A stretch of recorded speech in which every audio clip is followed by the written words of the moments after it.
It's the tale of two stories here. HotsLady fighting for survival, BTG fighting for a heck of a lot more Tetra. Yeah, BTG want to go to BlizzCon, HotsLady. However, it's literally down to HotsLady now. They are already relegated. They're already in relegation. All they are here for now is to ruin BTG's game. Ruin their day, basically. It's to just say, we know you want to go BlizzCon, but you relegated us. We're going to make it as hard as possible for you to earn that BlizzCon spot. So, by making it as difficult as possible, you pick Butcher. It would... Butcher and Rexar, come on, let's just fill out the entire roster here so that we've played every single hero that is to offer in the game. Second map is going to be the Battlefield of Eternity. By the way, Butcher into a Misha charge, into a Lunar Flare Mark against the non-cleanse team, which is far more common now. Dude, yeah. I'm telling you. Somebody hit me up later. We're going to do some games on stream. It's going to be Butcher, Rexar, and Tyrande. GG from minute 1. How much have you watched of our Open Division stuff? I haven't. I am just due to travel and everything else and trying to do my own stream. I love you guys, but I didn't watch as much this season as I did last season. I'm trying to do like that streamer thing. Yeah, you know the thing that. Unfortunately, then you did miss out on Cass. Cass is our resident Butcher player. It's my favorite guy. Has brought it out. He's brought it out multiple times, and it has worked. There's a very delicate way to play. By the way, the Rexar build that came out, block at level 4 is one of the best block talents in the game. And then you have your level 7, which is Misha's charge is like a power slide. It's on a 10-second cooldown. You go the cooldown reduction with Misha's auto attacks, which I think is like 0.6 something. You get a couple of auto attacks in. All of a sudden, you have a power slide on basically a 6-7 second cooldown. I'm telling you, man, Misha's somewhere in the meta out there. I promise. Well, Braxis is definitely her home ground, but we haven't seen her in a while due to how the meta has shifted, with lots of people getting stacks from multiple hits. Can be huge issues. But now we are seeing Tyrael as a precautionary measure being banned out by HotsLady, and the TAS is banned in response. As much as I haven't seen Nexus Blade Sonya, I'm not sure how many times I've seen Tyrael first ban. Outside of professional tournaments and last BlizzCon, I also agree. We have not seen it very often. Well, now we've got tasks that are banned. You know, we see a lot of Vala play on Battlefield of Eternity across multiple regions. Greymane as well. We'll see if they highly prioritize that. But again, Genji got let through. But do you want to first pick Genji for the potential counters that could be coming out? Instead, you go Ariel. Get the Ariel. That allows you to pick that Greymane or that Vala. Immediate response ETC, definitely the highest priority tank. Usually banned out a lot of games. Managing to make it through 2 games in a row. First one not even being picked. As we do see ETC and Greymane coming in. Immediate response of the Arthas. I think that's a great call. Arthas really good. The minute Greymane tries to dive in, it negates a lot of his damage just with that attack speed slow and everything else that goes in there. The mobility and things get reduced quite a bit. So Vala as well, we know what she does with that Hungry Arrow build, but Tetra with the Ariel, you know, even with the Ariel, we tend to see the double support. If you're looking to try and mitigate that, are you looking to ban the Uther? Oh, there it is. Are you looking to ban the Uther and pick up the Rhaegar for yourself? You got to think that's the case right now. Yeah, bye-bye Uther. And they would love to get that Rhaegar, but it's denied. Banning it away. They were more than happy to, if they have to, play Ariel themselves, or at least combine it with one of the lower healing number supports. The response by HotsLady, bringing out the Illidan and Kara's... Wait, okay. I raged about this yesterday. This always happens in China. Teams consistently pick Illidan into Arthas. This is the one time where I'm going to say, I'll give you a mulligan, right? Because... no matter who your second support is now, who's your next best second support that has survivability? You take this composition of ETC, Greymane, Illidan, Kharazim, you dive that back line. Yes, Arthas is going to be there, but Ariel Vala, you've already taken away the biggest protection heroes in the game between Tyrael and Uther. Who do you have left at this point? an excellent point. Lily? Lily! What? It's almost a full melee comp. They go for the blinds. What a draft this is. I'm thinking like, all right, where's your survivability? Here it is. I got it. We're good.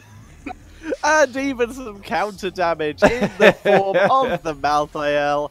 Counter healing and an Abatha to finish it off. It's all in on that Illidan Greymane comp with BTG running what could almost certainly be considered a counter comp to it. Tetra, I'm loving China. It's early in the morning. I'm only one cup of coffee in, man, and I'm wide awake now. China has lit it up here to start the day.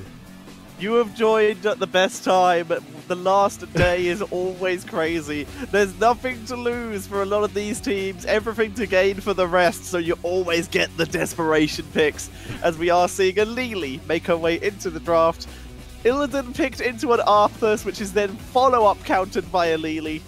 Illidan is just in so much trouble. We got a Slug too. Wow, this is going to be either really incredible or really rough for HotsLady. The good thing is that Adrenal Overload kind of counters the slow from Frozen Tempest. You get a net gain at the end of the day, so there is some semblance of salvation with that Abathur pick. Very true. He could even pick an extra movement speed increase if he wanted to with the shield later on, so can get some value there. You can get the double Greymanes, which is okay. You get a little bit of range.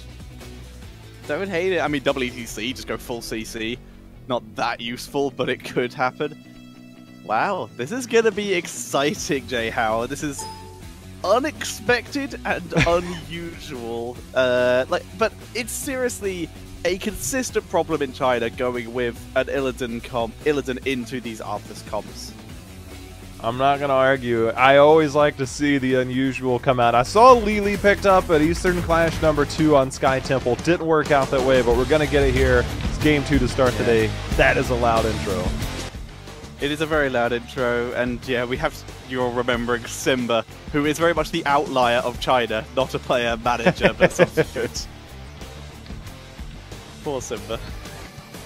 That dude said, come get some. Come get some.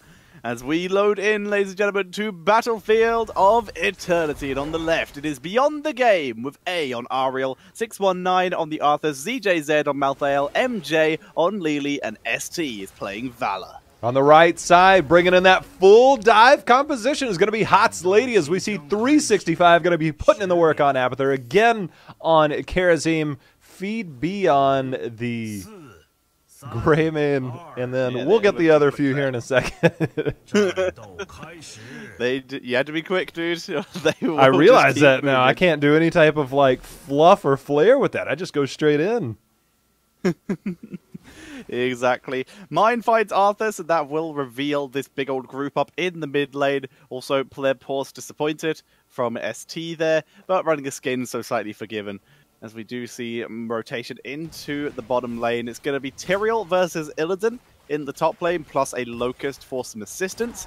Whereas it's going to be the 4 versus 3-man lane in the bottom in favor of BTG. You know, it's funny because Malthael tends to win out in that solo lane against Illidan. It's one of the better counters, but with the Abathur there, should help quite a bit towards that fight for Illidan to hold that lane. But the bigger problem might be in the bottom lane here, as Abathur's forced to hat at the bottom, and you've only got a Greymane, Karazim, ETC against a very, very nice composition that can get wave clear with the Vala down there with the rest of the pairing. Yeah, ZJZ having a little bit of trouble with that Abathur hat, like you said. I wouldn't hate to see Lily rotated up to the top lane. We have seen repeatedly that Lily can solo lane with the best from the beautiful root stun, grabbing all 3 members, and that forces them back behind the gate. I think this is a good trade. I always like when teams are like, look, you've got an Abathur, you've got 2 people in one lane. How much can we push with the 4-man? And if you can push through with the 4-man, I really, really like that. So I'm okay with this. They are going to send a little bit of help up there for the Mouth. They'll see if they can get a kill comp before this phase. As we see ETC on the minimap rotating to the top, we're going to see if he can try and get a pick here. I don't think it's going to happen. Malthael playing extremely safe. Yeah, Malthael's playing back. Kid immediately moves on to that Immortal as it spawns here. You see the rest of HotsLady moving into a more defensible position around their own. But BTG moving on aggressively to try and gain some position. Illidan gives up on the offensive, comes out for the defensive, and they're going to try and drive back ZJZ. That's the thing is, like, they might be able to go in now. And they're actually looking for early kills, but the heals coming out from Ariel, keeping Vala alive for the moment. But Illidan goes to the backline, goes a little bit too far as one goes down, and so does Greymane. Might as well make that a third, and he's dotted up. Can ZJZ get there? Not going to make it. That's a bad start, Tetcher. It is a very bad start. Accidentally leaping into tower range there. On the bright side, Abathur is soaking XP, but with a good almost half a level lead here, gained by getting 3 kills in this early game. We will see BTG able to take down this Immortal with the greatest of ease, and they will get the first objective. It will be pushing in the top lane. There's one thing I always like to point out is that it's so difficult for teams to defend when you have a basically full melee composition as Kid is looking for another fight. Greymane's your only ranged damage dealer, and ranged Greymane does not do that well in defense. So what we've seen, particularly in other regions, is that when you have a composition like this, you take the shields down a little bit, and then early Immortals, you dive past them. You look for that same type of aggression of those kills, and they're instantly already postured up to try and take that aggressive approach, and that keeps BTG at bay. Yeah, look at this. BTG, they know it. They are 100% aware of what is happening, the shenaniganry that is going on right now. So instead, they're gaining value. Bot lane, Abathur is trying to soak down there and gain some XP, but he's not a defensive character on his own there. Actually takes some damage from Arthas there, as Arthas is going to be able to take down both towers thanks to those minions. Shenaniganery. I like it. I'm totally stealing it. Made sense when it was in my head. But not when it came out. I really like the fact that HotsLady instantly put themselves in position, and it was very well recognized, good detainment strike by Ariel, but it kept BTG from even attempting a push, as we see the Observer highlighting the fact that we have the full blind, getting the big blinds in, the Gale Force and all, blinding 4 heroes, and against this dive comp will work out really well. Adrenal Overload as well for Illidan, so like you said, going to try and get that net gain versus the Arthas. Does not help if you are blinded though, so slight issue there. Do you remember when it used to blind like a stack of auto attack? That's what it used to be like, where it was Lily, the next 2 auto attacks from a hero miss. Times have changed. That's what Lily's blind used to be. That was a rough time. As we do see, ETC, by the way, has also gone for the Guitar Hero, trying to give him that lane sustain, and of course that sustain onto Immortals. He could combine that with Hammer on later on if they want more Immortal race. We'll see as it plays out. I'm actually surprised after that first engage and that big shield from the Immortal, their positioning allowed them to stay in there, so we see a slightly different build coming out there from Arthas. But the fact that they're only down 3/4 of a level, and we have the spawn now, which means no threat of 10, I think this is a really, really big win, as we actually saw the mine at 7, not the stab at 7 for Abathur. You'd think that they would be full committed to the team fight.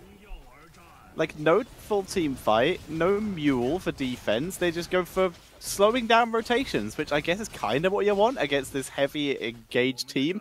ETC, by the way, went for the extra damage on the face melt after power slide without the radius, so kind of committing to keeping everyone grouped together here, which kind of maybe baits towards a metamorphosis from Illidan.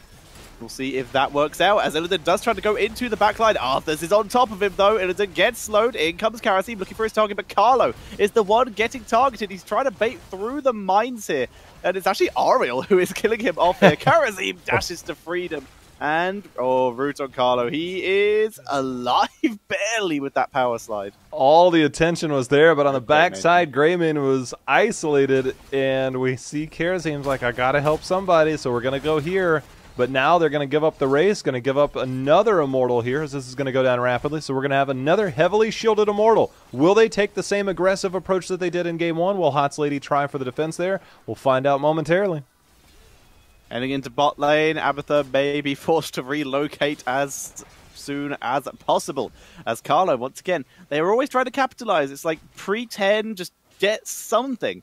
But they're never able to lock him down. Detainment strike, too good. Arthur's route, too efficient at stopping them here. And this time, like you said, it is a little bit more aggressive by BTG. They creep forward.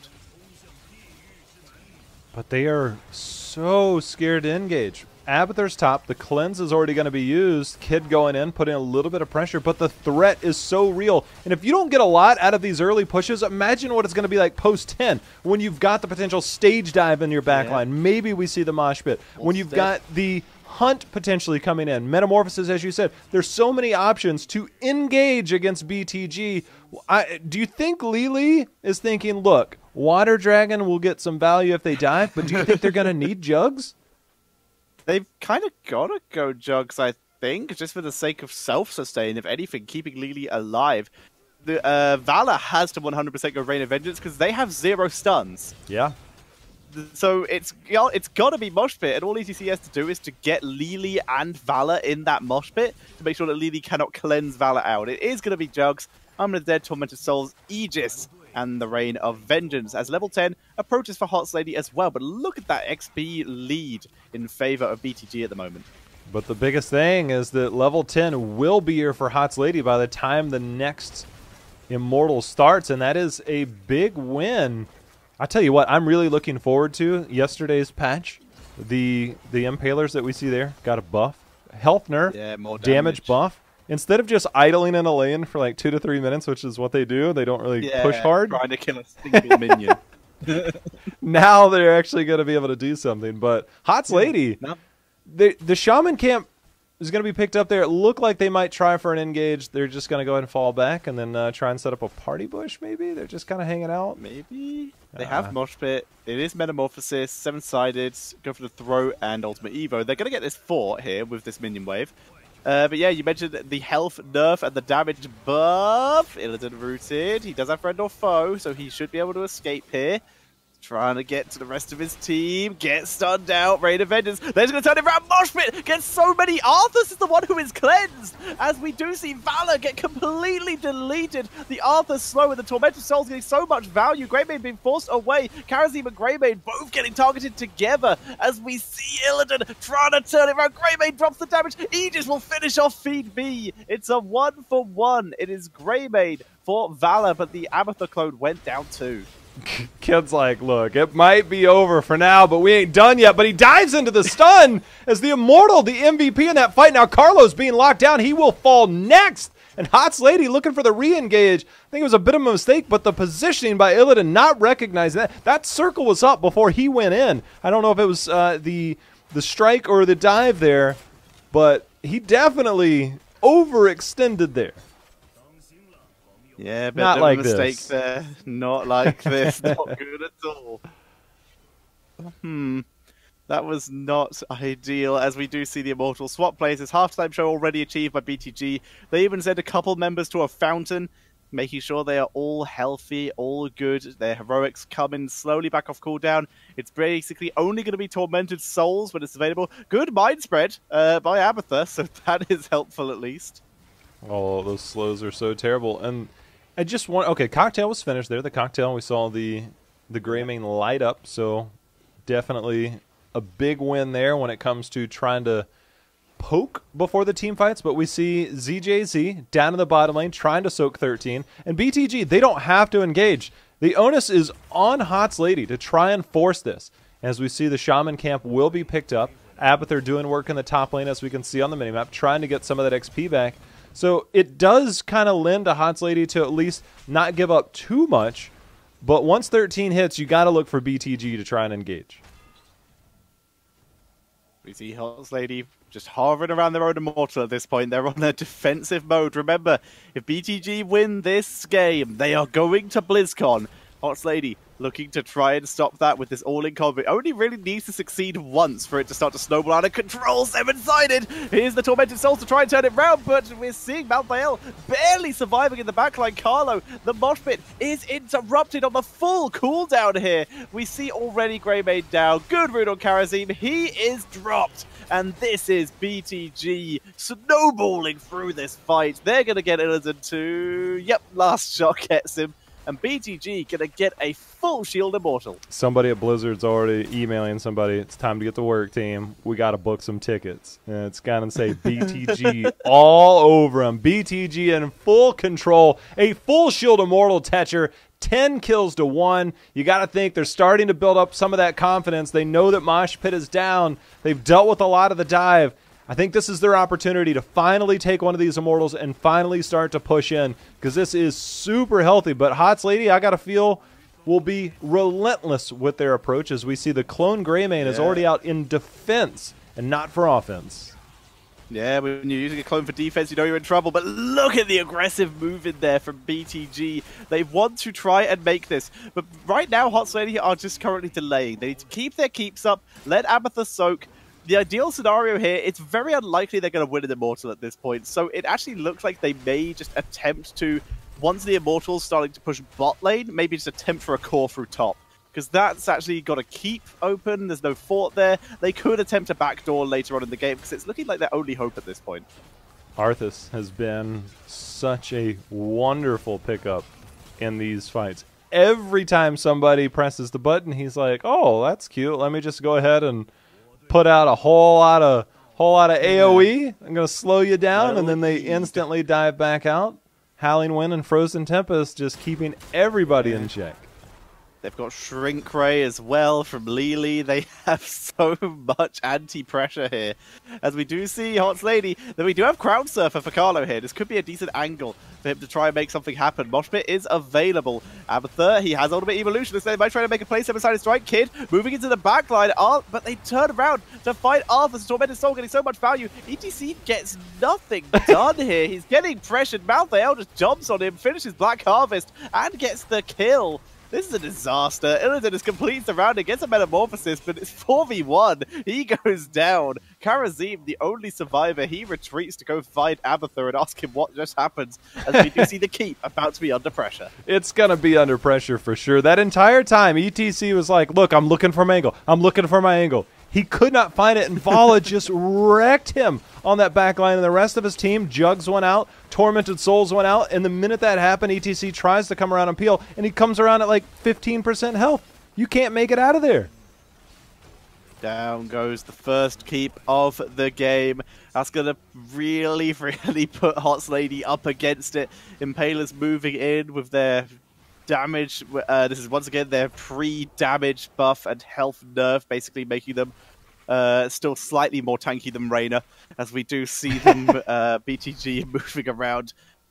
Probably going to grab Fountain. They don't even need it, but they want to make sure that their mana is topped off.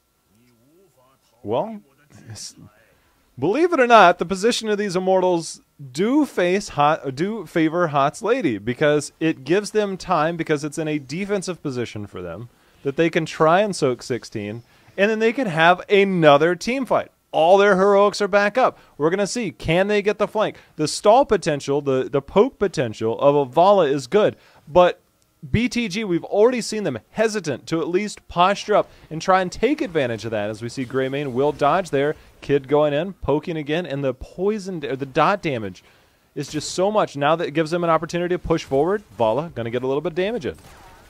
Metamorphosis is about to come off cooldown. They're going to have everything. Evo can be dropped here once again if they want to try and make a play. And at this point, I'd like to see them just use it on ETC. Just get some more CC in. Carlo's just going to die. Carlo, oh no, he does Guitar Hero, so he survives. Illidan, however, is dead.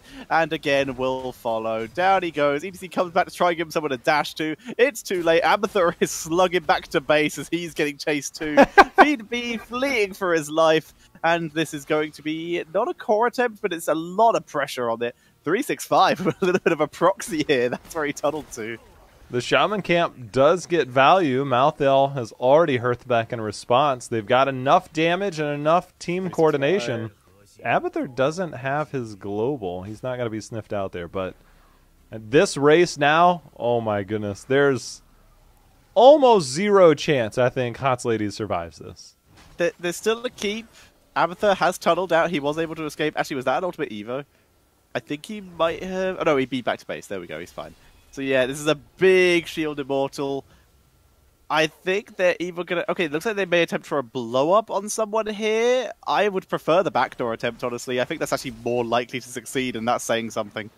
due to how bad these have been going. They're on even talents. It's a start. They're going to try and blow up Arthas. And Arthas gets Aegis. Carlo gets the mosh pit on everyone except for Lily. But the Lily heal is too high. 619 tanking through. HGC's down. Finally, it is Arthas falling. Could this be what they need? Again is dropped. It's just Kid and Abatha. Metamorphosis buys some time. Malthael damage is being dropped. Soma Transference cannot save him.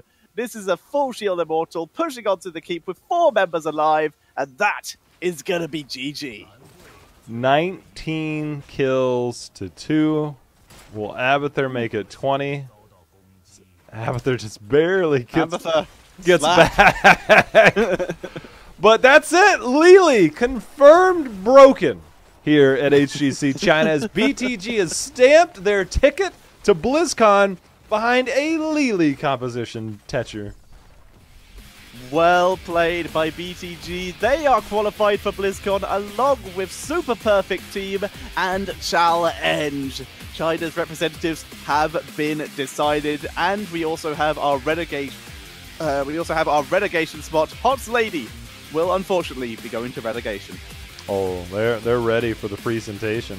Put me on They don't get the trophy stage. yet. The trophy's just there for style. Yeah, but I'd still, if you tell me I get to win a game and step on that stage, I'm all for that.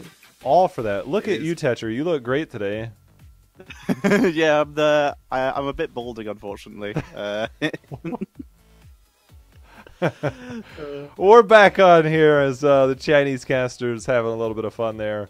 But BTG, you know, they had a slow start in game 1. And things actually looked really good for HotsLady until they hit 16 and, you know, they attempted the boss. And ever since then, it just seems like all BTG, all game for the second half of that and for all of Battlefield of Eternity. Credits